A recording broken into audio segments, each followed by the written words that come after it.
Good morning, students. I'm Sapna Palara. Let's continue the chapter. In the last video, I told you about message, theme, and I also introduced the chapter. Today, we will continue the chapter. Okay. In the last video, I also told that he was committing a robbery. He decided to commit a robbery, and he got a chance when the two caretaker servants of the house had gone to the movies. I already told. For 2 weeks, Horrod had studied the country house at Shotover Grange, whose owner normally lived in London. He wanted to burgle the jewelry lying in the safe in this house. So Horace entered the house when the servants were away for the movie. He jumped out from behind the garden wall and came inside the house. He had taken a key from the kitchen door hook. He already knew where was the key, so he has taken the key from there. He wore gloves so that fingerprints should not be there.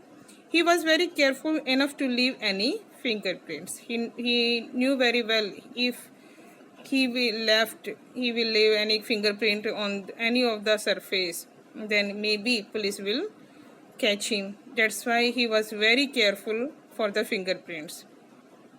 There was a vase of flowers on the table. The fragrance of flowers tickled his nose and he sneezed out repeatedly. Why?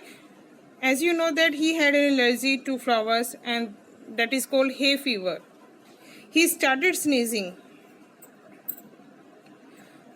He heard the voice of a young lady when he was sneezing there. Then he heard a lady's voice.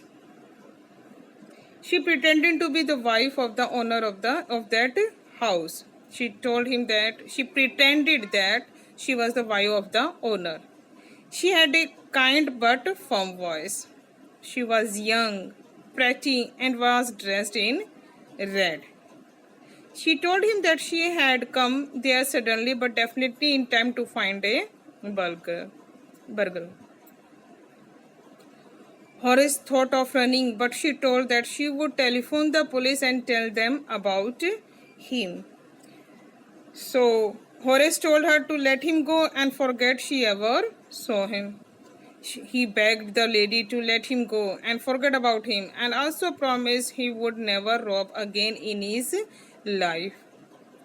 The lady asked him to do one work for her, then she would let him go.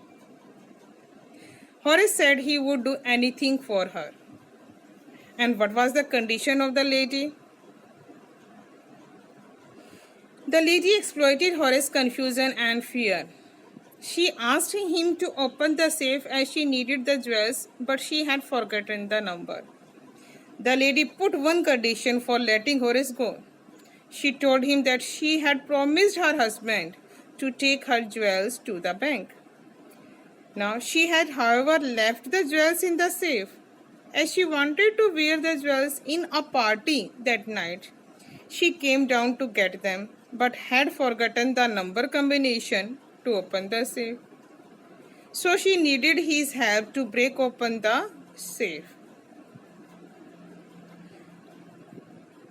Then willingly opened the safe without gloves, because he knew that the lady was the owner of the wife of the owner, so there is no need of any gloves.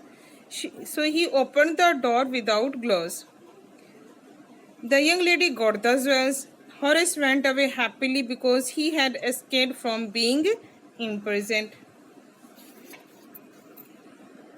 Now what happened?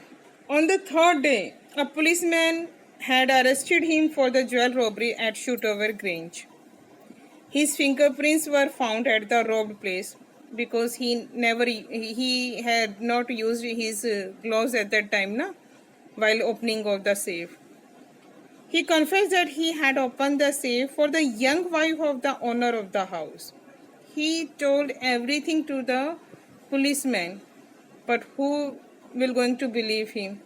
But in reality, the owner's wife was about 60 years old lady. No one believed Horace and was thus arrested. After arresting, he was imprisoned in jail, and in jail he was the assistant librarian in the prison like the last one. He always thought of the charming young lady who was in the same profession as he was. But he did not believe in thought of honor among thieves. He gets angry when anyone talks about honor among thieves because he already beaten by a young lady. So he thought that there was no honor among thieves. Title: The Question of Trust. The main issue raised is whether there is any trust among thieves and criminals, whether they have trust among themselves. Author is highly critical of lady thief's betrayal of Horace's trust because the lady thief befooled Horace's trust. That's why we can say that there is no trust among the thieves. Horace had been stealing annually with success till he trusted the woman and gets trapped. He opened the safe without wearing gloves because he believed the lady. Police traced him with the help of his fingerprints. That was his mistake. In this sense, the title A Question of Trust stands justified. So you will write down the title also. That is also important. Thank you.